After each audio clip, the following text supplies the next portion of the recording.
네, 안녕하세요. 굿데이 김동미입니다. 오늘은 전문건설 면허 중 철도 궤도 공사업에 대해서 확인해 보도록 하겠습니다. 먼저 철도 궤도 공사업은 대업종으로 주력 분야는 철도 궤도 공사 한 가지만 포함이 됩니다. 철도 궤도 공사의 업무 내용을 확인해 보시면 철도 궤도를 설치하는 공사를 말합니다. 궤관공사, 레일공사, 레일 용접공사, 분기부 공사, 받침목 공사, 도상 공사, 궤도 임시 받침 공사, 선로 차단 공사, 아이빔 및 거더 설치 공사, 건널목 보판 공사 등을 진행하고 철도 궤도 공사업은 공사의 금액과 상관없이 반드시 공사업 등록을 하신 후에 업무 진행이 가능합니다. 이 부분은 꼭 확인하시고 진행하시기 바랍니다. 그럼 철도궤도 공사의 등록 기준을 확인해 보도록 할게요. 먼저 철도궤도 공사의 등록 기준은 자본금, 공제조합, 기술능력, 시설 장비 이렇게 4가지 기준에 맞춰서 준비했을 때 철도궤도 공사의 면허 등록이 가능합니다. 자, 그럼 이제 세부적으로 자본금 기준에 대해서 확인해 보도록 하겠습니다. 철도궤도공사의 자본금은 법인 사업자는 1억 5천 이상, 개인 사업자는 3억 원 이상을 준비해 주셔야 합니다. 제출 서류로는 기업진단보고서 첨부해 주셔야 합니다. 먼저 철도궤도공사의 자본금은 법인의 경우는 납입자본금이라고 해서 법인의 등기부 등본상에 등재되는 자본금과 실질적인 자본금, 재무제표상의 겸업이나 부채를 제외한 실질적인 자산이 모두 1억 5천 이상 충족되어야 합니다. 개인 사업자의 경우는 실질적인 자본금이 3억 원 이상을 충족해 주셔야 합니다. 이제 자본금이 준비되면 기업 진단을 받아야 하는데요. 재무제표상의 겸업자산과 부채를 제외하고 건설업만을 위한 실질적인 자본금을 판단하는 과정입니다. 그래서 신규 사업자의 경우는 20일 이상, 기존의 사업자의 경우는 30일 이상을 금융기관의 평균 잔액을 유지한 후에 진단이 가능하고, 이때 진단은 회계사, 세무사, 경영지도사를 통해서 진행이 가능하고, 적격 판정을 받은 기업진단보고서를 첨부해서 제출했을 때 철도궤도공사에 자본금을 보유했다라고 인정받으실 수 있습니다. 자, 이제 두 번째로 공제조합 기준 확인해 보도록 하겠습니다. 법인 사업자는 54자 이상이고요. 개인 사업자는 자본금이 2배이기 때문에 출자금 역시 107자에 해당하는 금액을 예치하신 후에 보증가능 금액 확인서를 발급해서 첨부해 주셔야 합니다. 공제조합은 건설업에서 발생하는 각종 한자나 채무 등에 대해서 보증해주는 역할을 하고요.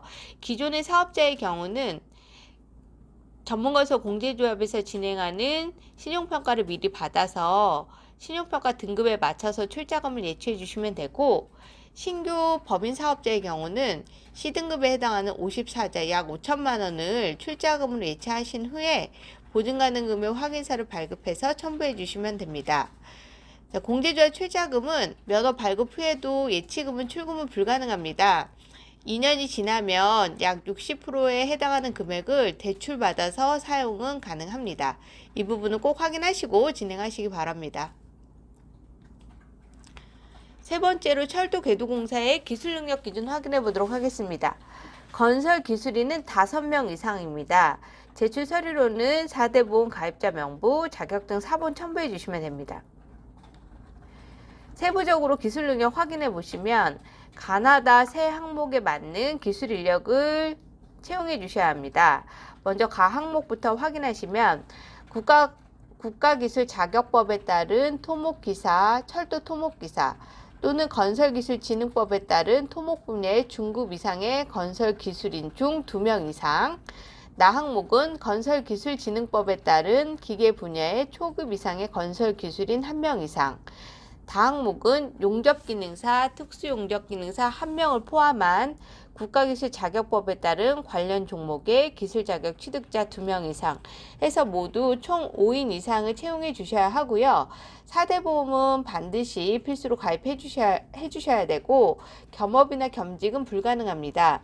그리고 한 사람이 자격증을 여러 개 소지하고 있다 하더라도 기술자는 1위는 한 자격만 인정된다는 것 꼭 확인하시고 진행하시기 바랍니다. 마지막으로 철도궤도공사의 시설 장비 기준 확인해 보도록 하겠습니다. 먼저 전용 사무실 준비해 주셔야 합니다. 사무실은 법인의 경우는 본점 소재지 하나고요. 개인 사업자의 경우는 사업장 소재지 내에 위치하면 됩니다.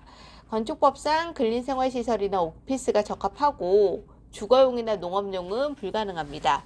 그리고 사무실은 단독 공간으로 타업체와 공동 사용은 불가능합니다. 단 불가피하게 사용을 같이 해야 하는 경우는 벽체로 완벽하게 분리되어 있고 출입구가 별도로 있으면 인정받으실 수 있습니다. 네, 마지막으로 장비 기준 확인해 보도록 하겠습니다. 자, 장비는 가나, 다라, 마 이렇게 4가지 기준에 맞춰서 준비해 주시면 됩니다. 가 항목부터 보시면 운반 궤도차 모터카를 말하며 견인력 25톤 이상인 것으로 한정한다.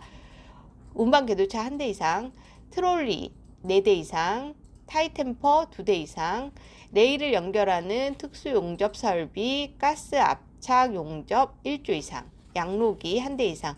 그래서 가나다라 마 항목을 모두 준비해 주셔야 하고요. 장비를 보유해야 하는 업종은 담당 주무관이 반드시 실사해서 장비 보유하고 있는지 내용 확인합니다. 그러니까 그런 부분도 꼭 신경 써서 준비해 주시기 바랍니다. 자, 이제 철도궤도공사의 모든 준비를 마쳤다라고 하면 면허 취득을 해야 되겠죠.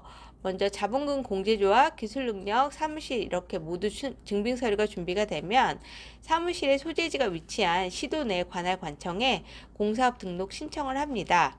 이때 공사업 등록 신청을 완료하면 관할 광역지방자치단체에서 공사업 등록을 심사하고 수리해서 각 대표님들께 통보를 하게 됩니다.